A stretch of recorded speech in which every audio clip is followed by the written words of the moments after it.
So what did you do in the immediate days following the takeover? Because obviously there must be an element of shock, but at the same time you had the responsibility and the leadership role, which meant that you had to steer the ship, which I'm sure was a sort of a burden on you as well. But so what did you do? Was there an attempt at negotiations? Yeah. So the first thing obviously was ensuring safety for everyone, and that's primary.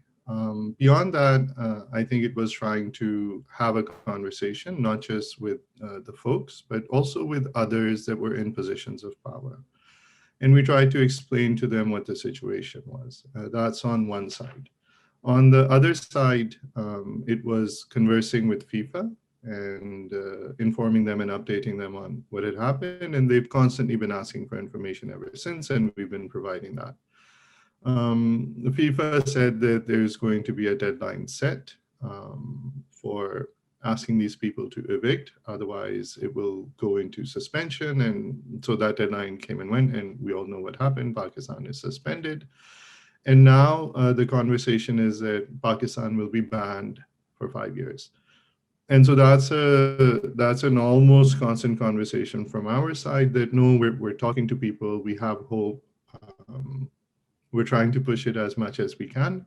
But of course, if you look at global events, Pakistan stands nowhere. So rather than having a constant source of aggravation, I think FIFA would rather not.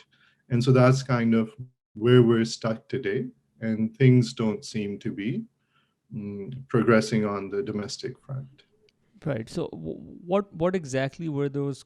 What exactly are those communications with FIFA like right now? Is there sort of just an idea from FIFA कि अभी जब वो छोड़ेंगे तभी आगे कोई बात बन सकती है, या is there a way to sort of ask the Ashfaq group to leave the premises? What's currently happening right now? Are there any communication channels ongoing?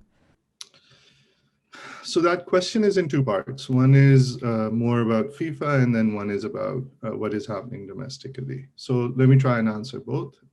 What is happening with FIFA is उन्होंने एक बहुत clear mechanism provide किया है of what comes next.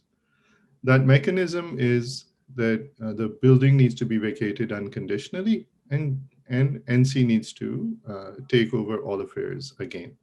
And so that's the statement, and FIFA will stick to that. How FIFA works is that FIFA has something called the FIFA Bureau.